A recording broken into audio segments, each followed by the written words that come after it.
नमस्कार मंडळी, welcome to निराली माय चॅनल. गुरुपौर्णिमेविषयीची माहिती. गुरुपौर्णिमेचं महत्त्व आपल्यासोबत शेअर करते. नक्की ऐका.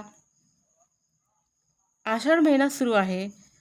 आषाढ महिन्यातील पौर्णिमेला म्हणजे उद्याला आहे आषाढी पौर्णिमा. तर या आषाढी पौर्णिमेला गुरुपौर्णिमा असं म्हणतात. याच पौर्णिमेला व्यास पौर्णिमा असं देखील म्हणतात.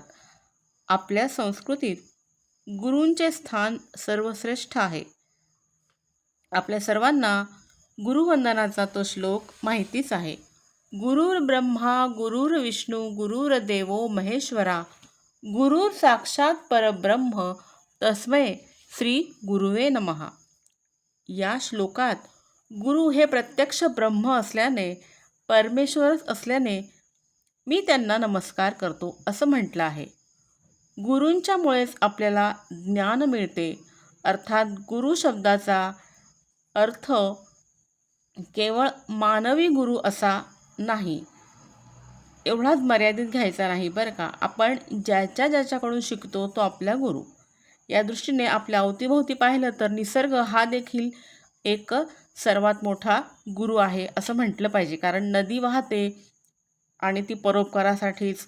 झाडं देखील फळं देतात आणि स्वतःसाठी ते मात्र काहीही ठेवत नाहीत. नदी, फुले, झाडे हे सर्व परोपकारासाठीच असतात. आणि या निसर्गातून, या नदी, झाडा, फुलांपासून आपल्याला काय शिकायला मिळतं? तर स्वतःसाठी नाही तर आपण दुसऱ्यांसाठी सुद्धा जगलं पाहिजे. जे गुरु आपल्याला ज्ञान देतात त्यांच्याबद्दल कृतज्ञता, आदर, श्रद्धा, भक्ती व्यक्त करण्याचा हा दिवस म्हणजे गुरुपौर्णिमा. फार पूर्वीपासून कितीतरी शिष्यांनी आपल्या गुरूंबद्दल भक्ती, श्रद्धा व्यक्त केली आहे. त्यांच्या गुणांनी ते अजरामर झाले आहेत. गुरु हे व्यक्तीच्या जीवनातील, त्याच्या शिष्याच्या जीवनातील अंधकार, अज्ञान दूर करतात आणि त्याला जीवनातील प्रकाश दाखवतात, त्याची दिशा देतात. गुरु हे मुख्यतः दोन प्रकारचे असतात. एक शिक्षागुरू आणि दुसरे दीक्षागुरू. शिक्षागुरू हे जीवनाचे भरणपोषण करण्यास समर्थ बनवणारे असतात. ते शिक्षण देणारे असतात आणि ते आपल्या विद्यार्थ्याला चेतनामय दृष्टी देतात आणि ज्याच्याकडून आपण नवीन काही शिकतो तो सुद्धा आपला गुरुच होय. आणि दीक्षागुरू म्हणजे अध्यात्म गुरु, जे आपल्याला अध्यात्माची दिशा दाखवतात. जीवनातील चांगल्या वाईट गोष्टी त्या नीट समजून आपल्याला जीवनाचा मार्ग सुलभ सोपा कसा होईल याचं मार्गदर्शन करतात. असे जे अध्यात्म गुरु त्यांना आपण दीक्षागुरू असं म्हणतो. ज्यांच्यापासून आपण नवीन काही शिकतो ते आपले गुरुच असतात. म्हणूनच म्हणावेसे वाटते, गुरु देई दृष्टी, गुरु दावी सृष्टी, गुरु ठाई श्रद्धा, तशी येई विद्या. संत ज्ञानेश्वरांनी आपले ज्येष्ठ बंधू, त्यांचे ज्येष्ठ बंधू निवृत्तीनाथ होते, त्यांना आपले गुरु मानले होते. श्री भगवान दत्तगुरूंनी 24 गुरु केले होते आणि 1400 वर्ष जप तप ध्यान करणाऱ्या संत चांगदेवांनी 8 वर्षाच्या संत मुक्ताबाईला आपले गुरु मानले होते. त्यामुळे लहान थोर असे वयाने असले तरी जर त्यांच्याकडे तशी बुद्धिमत्ता असली तर ते आपले गुरु होतात. आपण गुरूंकडून ज्ञान मिळवतो. ज्ञान मिळवल्यानंतर आपण त्या ज्ञानाचा उपयोग जीवन सुखी करण्यासाठी करतो. ज्या गुरूंनी आपल्याला ज्ञान दिलेलं आहे, विद्या दिलेली आहे, आपले जीवन सुलभ करण्यासाठी जी दीक्षा दिली आहे, जो विचार आपल्याजवळ दिलेला आहे आणि त्यामुळे आपले जीवन सुलभ आणि सोपं होत आहे. म्हणून अशा गुरूंबद्दल आपण गुरुपौर्णिमेला त्यांच्याविषयी कृतज्ञता, आदर, भक्तिभाव व्यक्त करतो. आपल्या प्रत्येकाच्या जीवनात 3 ऋण असतात. ते आपण कधीही फेडू शकत नाहीत. ते 3 ऋण म्हणजे मातृऋण, पितृऋण आणि गुरुऋण. क्षणभंगूर अशा या मानवी जीवनात जर उत्तम गुरु लाभला तर परीसाचे देखील सोने होते. तसंच उत्तम गुरु लाभला तर आपले जीवन यशस्वी आणि सुलभ सोपे होते. अडीअडचणींवर आपण सहजगत्या मात करू शकतो. प्राचीन काळी आपल्या भारत देशामध्ये गुरुकुल पद्धत असायची आणि त्या गुरुकुलामध्ये जाऊन विद्यार्थी मुलं शिकत असायचे. तर त्या काळातली एक गोष्ट आपल्याला या संदर्भात गुरुपौर्णिमा, व्यासपौर्णिमा या संदर्भात सांगते. नक्की ऐका. तर प्राचीन काळी श्रीनिवास ऋषीचं एक गुरुकुल होतं. ते आदर्श गुरुकुल होतं. तेथे विद्यार्थी विद्या शिकण्यासाठी, अभ्यास करण्यासाठी येत असत आणि 12 वर्षे तेथे अध्ययन करीत असत आणि तो अभ्यास पूर्ण झाला की मगच ते गुरुजींची आज्ञा घेऊन घरी जात असत. गुरुजी प्रेमळ होते आणि शिस्तीचे देखील भोक्ते होते, शिस्तप्रिय होते आणि त्यामुळे प्रसंगी ते कठोर देखील वागत असत. काही विद्यार्थ्यांनी आपला 12 वर्षांचा अभ्यास पूर्ण केला होता आणि म्हणून त्या मुलांना घरी जायचे वेध लागले होते. घरी जायची ओढ त्यांच्या मनात आली आणि तशीच दिवाळी देखील जवळ येत होती आणि म्हणून कधी घरी जाऊ असं त्यांना होत होतं आणि म्हणून गुरुजींनी आपल्याला घरी पाठवलं तर बरं होईल असं त्यांना वाटायचं. पण गुरुजींना विचारायचं कसं? अखेर एकाने हिंमत करून विचारलं, गुरुदेव, आपल्या मार्गदर्शनाखाली 12 वर्षे अभ्यास केला आहे. आता आम्हाला घरी जायची परवानगी द्यावी अशी विनंती आहे. दिवाळीपूर्वी आम्हाला जाता आलं तर बरं. शिष्याचे वाक्य पूर्ण होण्याआधीच गुरुजींनी ओळखलं आणि ते म्हणाले, ठीक आहे, तुम्ही घरी जायला अधीर झालेले दिसतात. आज गेलात तरी चालेल. इतके सांगून गुरुजी म्हणाले, मी जरा बाहेर जाऊन येतो, मग तुम्ही जा. शिष्यांनी जाण्याची तयारी केली. अतिशय आनंदात ते होते. दुपारी गुरुजी आले. त्यांना नमस्कार करून त्यांचा निरोप घेऊन सारे निघाले.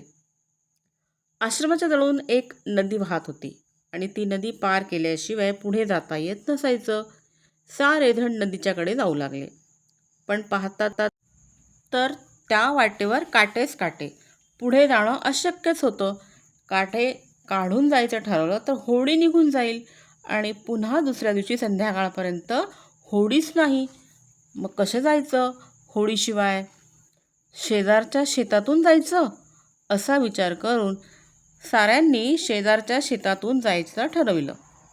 पण त्या विद्यार्थ्यांमध्ये सुव्रत नावाचा एक शिष्य होता, विद्यार्थी होता. क्षणभर विचार करून तो म्हणाला, मित्रांनो, असं शेजारून जाऊ नका. हे काटे असेच राहिले तर उद्या स्नानास नदीवर जाताना आपल्या गुरुदेवांना आणि आपल्या मित्रांना ते टोचणार नाहीत का? आपण हे काटे दूर करून मग जाऊ. पण घरी जायला उतावीळ झालेले जे मुलं होते त्यांनी या सुव्रतच्या बोलण्याकडे लक्षच दिलं नाही. त्यांनी त्या सुव्रताला तिथे सोडून ते वेगळ्या वाटेने जाऊ लागले. काही क्षणांनी नदी दिसू लागली. तेथे होडी पाहून तर त्यांना खूपच आनंद झाला. आपण वेळेत पोहोचलो आणि आपल्याला म्हणून होडी मिळाली, नाही तर आपण काही घरी पोहोचू शकलो नसतो, होडी आपल्याला मिळाली नसती असा विचार करून ते पुढे जात असतानाच झाडामागून गुरुजी अकस्मात पुढे आले. अचानक पुढे आले. त्यांना पाहून शिष्य एकदम दचकले. शिष्यांना त्यांनी अडवून विचारलं, अरे, सुव्रत दिसत नाही, तो कुठे आहे? आणि असं विचारल्यानंतर सुव्रत कोठे आहे हे सांगताच त्यांचा चेहरा बदलला. ते नाराज होत म्हणाले, मुलं इकडे तिकडे पाहू लागले. त्यांना कळलं की सुव्रत काही आलेला नाही आणि ते शांत. गुरुजी यांना म्हणाले, मुलांनो, 12 वर्ष तुम्ही गुरुगृही राहिले आणि काही ग्रंथपाठ झाले म्हणजे शिक्षण पुरं होत नसतं. आपण जे शिकतो ते आपल्या आचरणात देखील यायला पाहिजे. आपण ज्या रस्त्याने चाललो आहोत त्या रस्त्यावर जर काटे असतील तर आपणच ते बाजूला केले पाहिजेत, आपल्यासाठी आणि इतरांसाठी सुद्धा. ही साधी गोष्ट तुमच्या आचरणात तुम्ही आणू शकले नाहीत. ही तुमची अंतिम परीक्षा मी घेतली होती, पण सुव्रताशिवाय कोणीही तुम्ही या परीक्षेमध्ये उत्तीर्ण होऊ शकला नाहीत. जीवनामध्ये आचरण महत्त्वाचे असते. संकटांना घाबरून त्यांना बगल देऊन त्यांच्यापासून पळ काढून जाणं योग्य नाही. त्याच्याशी सामना करून ते निवारण करूनच पुढं गेलं पाहिजे.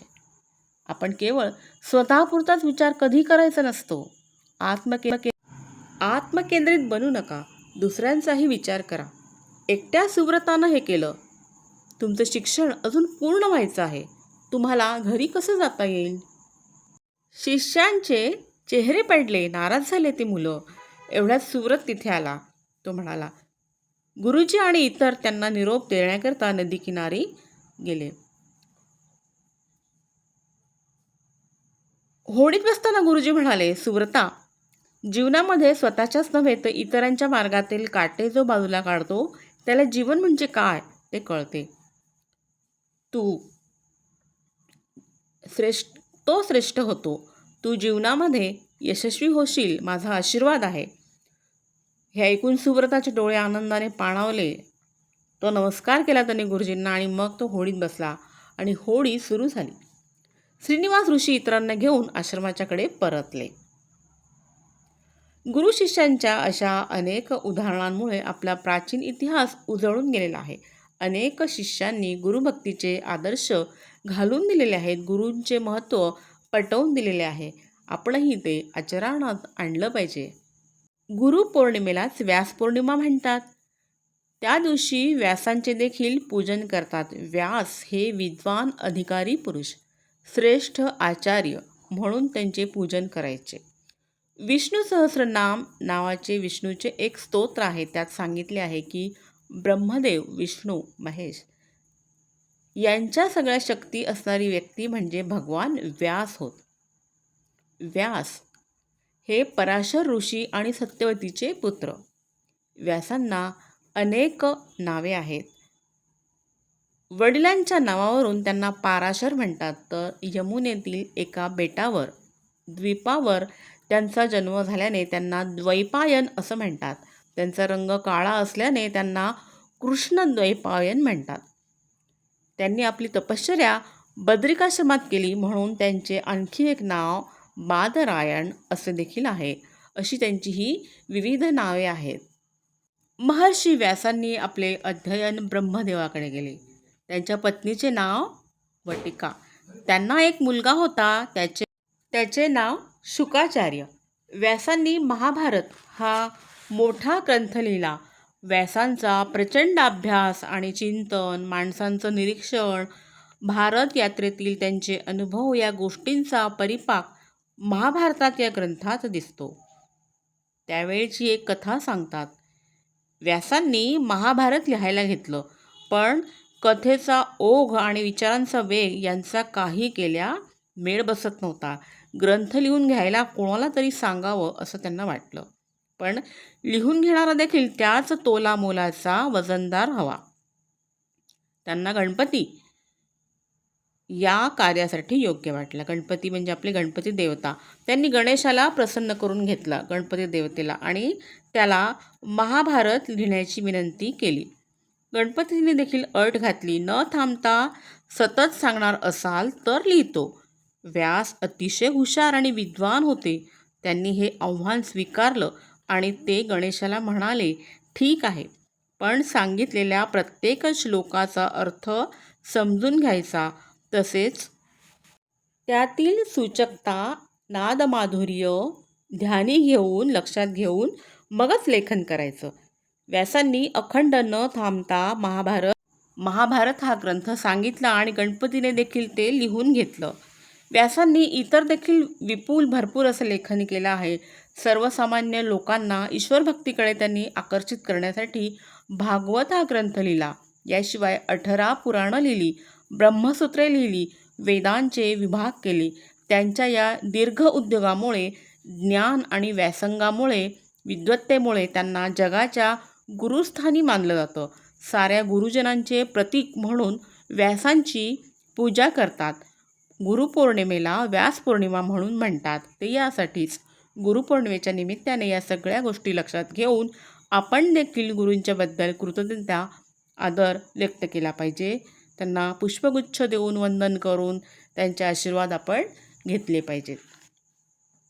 गुरुपौर्णिमा किंवा व्यास पौर्णिमेची ही माहिती, कथा, व्यासांचे जो व्यासंग याविषयी आपल्याला काय वाटतं ते कमेंट करून नक्की सांगा. माहिती कशी वाटली ते जरूर सांगा. प्लीज लाईक, शेअर आणि सबस्क्राईब नक्की करा. Please like, share and subscribe निराली माय चॅनल. थँक्यू.